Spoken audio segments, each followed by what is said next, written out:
Welcome back to my YouTube channel. Don't forget to like, comment, and subscribe guys. Iya toko, arigato. Halo, assalamualaikum warahmatullahi wabarakatuh.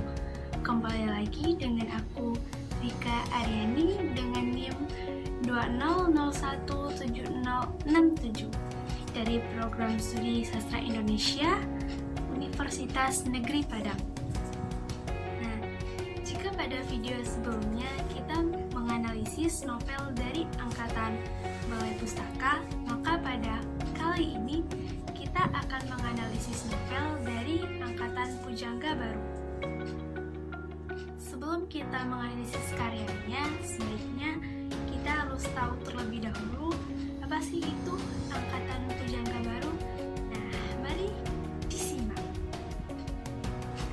Angkatan Pujangga Baru adalah angkatan yang lahir setelah angkatan Balai Pustaka pada tahun 1933.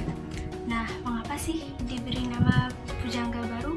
Kenapa tidak pujangga-pujangga lainnya? Seperti Pujangga Cinta, Canda.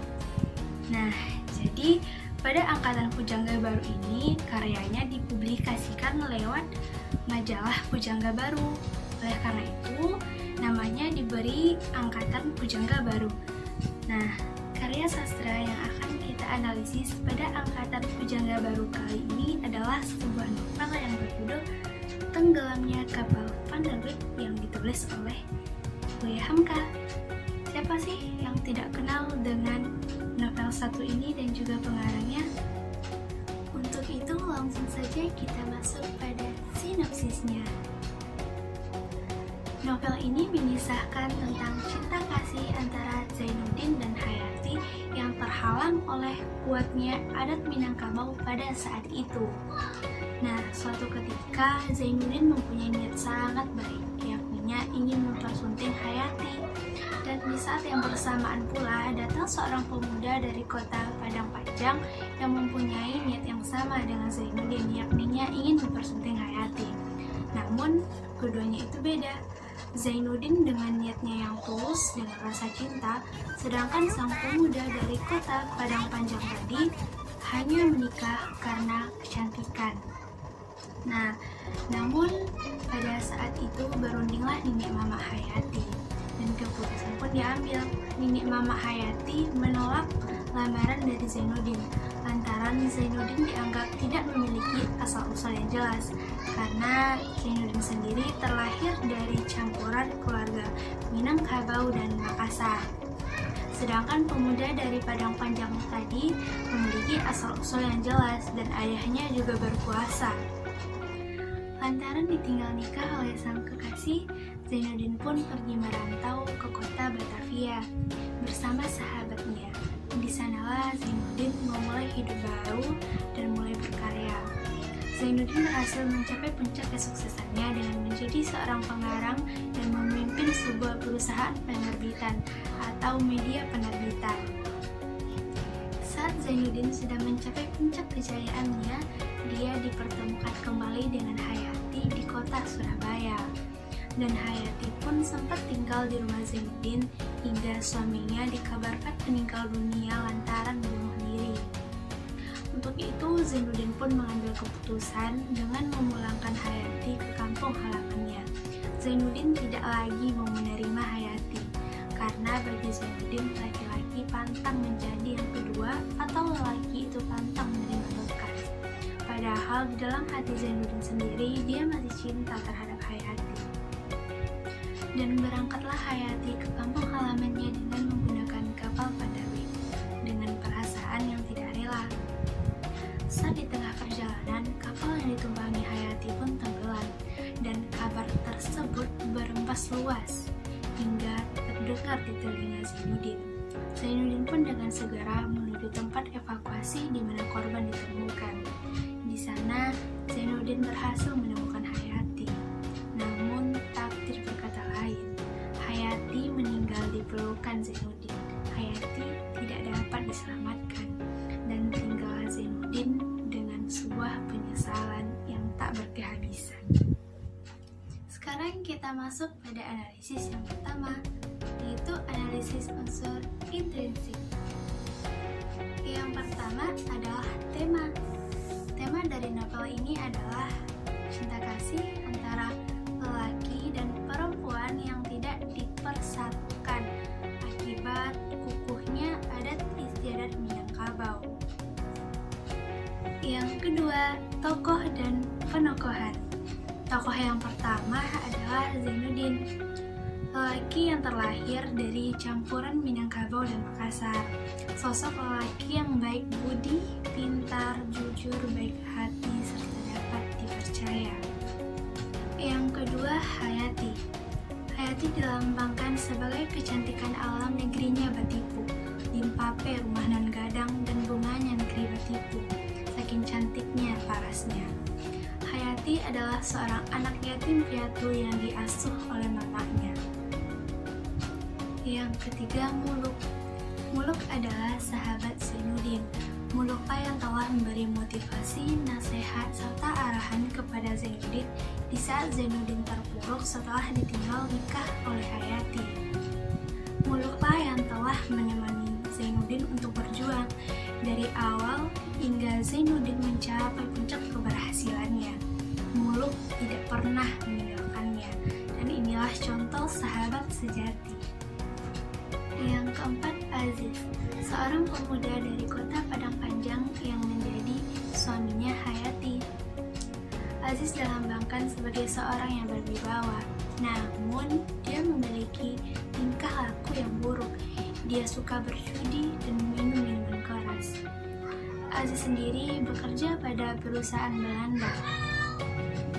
Selanjutnya ada beberapa tokoh-tokoh yang ikut membangun jalannya cerita, yakni Jamilah selaku bibinya Zainuddin di Batipu, ada Pandeka Sultan selaku ayahnya Zainuddin, ada Upik Banun, dan juga Khadijah selaku sahabatnya Hayati.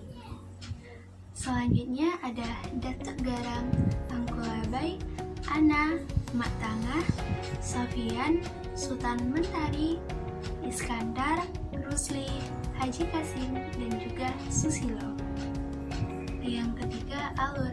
Novel ini menggunakan alur campuran, di mana kita bisa melihat saat pertama kali menontonnya atau membaca novelnya yang akan dikisahkan adalah kisah dari ayahnya Zainuddin di masa lalu, hingga Zainuddin pun tertarik untuk mengunjungi kampung halaman ayahnya. Yang keempat, latar atau setting. Latar terbagi atas 3, yakni latar waktu, latar tempat, dan latar suasana. Yang pertama, latar waktu. Pada novel ini lebih menonjolkan waktu di saat matahari terbenam dan di saat matahari terbit, yakni pada siang hari dan sore hari. Juga digambarkan pada tahun 1930, tahun 1931, dan tahun 1932. Yang kedua, latar tempat. Nah, pada novel ini cukup banyak loh teman-teman latar tempatnya.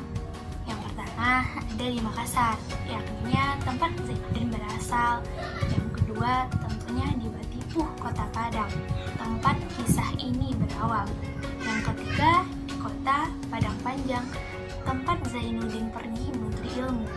Yang keempat, Kota Batavia, tempat Zainuddin melarikan diri setelah ditinggal nikah oleh sang kekasih, dan di sanalah Zainuddin memulai karirnya untuk pertama kali.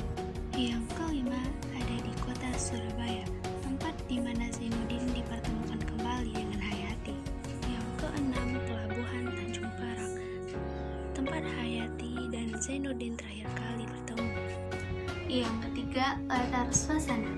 Latar suasana yang mencolok pada novel ini yakni mengharukan dan menyedihkan. Mengharukan di saat Hayati menerima pernyataan cinta dari Zainuddin melewati surat, dan juga pada saat Hayati berjanji akan menunggu Zainuddin pulang setelah belajar dari kota Padang Panjang. Selanjutnya menyedihkan. Menyedihkan di saat lamaran Zainuddin ditolak oleh Hayati. Saat itu Zainuddin menjadi pria yang sangat kacau. Selanjutnya menyedihkan di saat detik-detik terakhir Hayati dipanggil oleh Sang Maha Kuasa di pangkuan Zainuddin. Unsur yang kelima yaitu sudut pandang. Novel ini menggunakan sudut pandang orang ketiga. Unsur yang keenam adalah gaya bahasa. Nah, pada novel ini menggunakan bahasa Melayu kental yang dipadukan dengan bahasa Minang asli. Selain itu, novel ini terdapat sebuah majas yang sangat mencolok. Dalam artian, majas ini sangat banyak sekali terdapat dalam novel ini, yakni majas personifikasi. Unsur yang terakhir adalah amanat. Novel ini tentu sangat banyak sekali mengandung amanat. Nah, berikut kita akan uraikan satu persatu amanat apa saja yang ada pada novel ini. Yang pertama, sikap saling menghargai dan menghormati sebuah perbedaan. Tak peduli dari manapun kita berasal, dari kaum manapun dan dari suku manapun kita berasal, kita tetap satu. Kita tidak boleh saling menjatuhkan, melainkan harus saling menyemangatkan. Yang kedua, semangat juang untuk mencapai keberhasilan. Jangan pedulikan orang-orang di sekitarmu yang memandang dirimu rendah. Tapi jadikanlah itu sebagai tamparan untuk dirimu sendiri agar kamu semakin bersemangat. Berjuanglah sampai kamu menuju puncaknya. Karena di saat kamu sudah berada di atas, saat kamu sudah berada di puncaknya, orang-orang yang memandang dirimu rendah tadi akan berteriak kagum kepadamu. Yang ketiga, menepati janji. Jika kita tidak mampu dalam menepati janji, maka janganlah mengucapkan suatu janji tersebut. Seperti Hayati yang berjanji kepada Zainuddin akan menunggu Zainuddin pulang.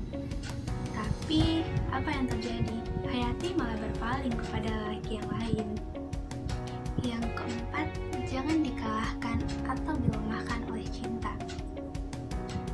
Teman-teman boleh saja kok terpuruk di saat patah hati. Boleh-boleh saja, itu adalah hal biasa dalam menjalin sebuah hubungan percintaan. Tapi yang tidak boleh itu apa? Teman-teman tidak boleh berlarut-larut di dalamnya, karena itu tidak ada gunanya. Jangan sampai karena patah hati kita melupakan pendidikan, melupakan tanggung jawab, dan melupakan kewajiban kita sebagai manusia. Contohlah Zainuddin. Zainuddin sempat terpuruk di saat dia ditinggalkan menikah oleh Hayati. Tetapi apa? Zainuddin bangkit kembali karena dia tahu itu tidak ada gunanya.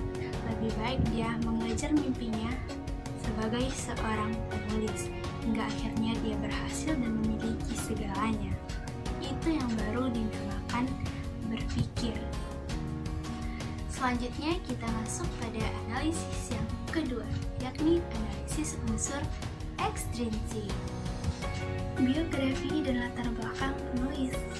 Nah, Hamka atau yang sering kita dengar dengan sebutan W. Hamka adalah sastrawan Indonesia angkatan Pujangga Baru. Nah, sastrawan Indonesia dengan nama lengkap Abdul Malik Karim Amrullah ini lahir pada tanggal 12 Februari tahun 1908 di Agam, Sumatera Barat dan meninggal pada umur 73 tahun di Jakarta pada tanggal 24 Juli tahun 1981. Semasa hidupnya, beliau pernah menjadi seorang pengarang, penulis, dan juga pengajar. Tidak hanya itu, beliau adalah pemimpin pertama dari Majelis Ulama Indonesia. Nah, selain karyanya Tenggelamnya Kapal Vanderbilt ini, karyanya yang terkenal lainnya yakni sebuah novel dengan judul Di Bawah Lindungan Ka'bah. Di akhir masa hidupnya, beliau mengabdikan diri pada organisasi Muhammadiyah, yang sampai saat sekarang ini organisasi tersebut masih berdiri. Nah, asalkan teman-teman tahu, ada loh yang namanya Ikatan Mahasiswa Muhammadiyah. Nah, seperti di kampus Universitas Negeri Padang sendiri, itu ada yang namanya Ikatan Mahasiswa Muhammadiyah Kampus Universitas Negeri Padang. Selanjutnya, nilai-nilai yang terkandung pada novel ini. Nah, nilai-nilai yang terkandung pada novel Tenggelamnya Kapal Vanderbilt ini yakni saling menghormati satu sama lain, bersikap jujur, dan saling menepati janji. Nah, luar biasa sekali bukan novel Tenggelamnya Kapal Vanderbilt ini? Nah, bagi teman-teman yang belum membacanya, kalian harus segera baca. Atau mungkin kalian tidak suka baca tapi suka menonton.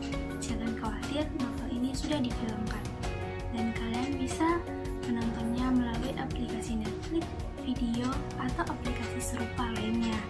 Ini bukan promosi ya teman-teman, tapi sebuah saran dari seorang penikmat novel dan film Tenggelamnya Kapal Vanderlip ini. Terima kasih kepada teman-teman yang sudah menyaksikan sampai akhir. Nah, sebelum itu jangan lupa untuk like, comment, serta subscribe ya teman-teman.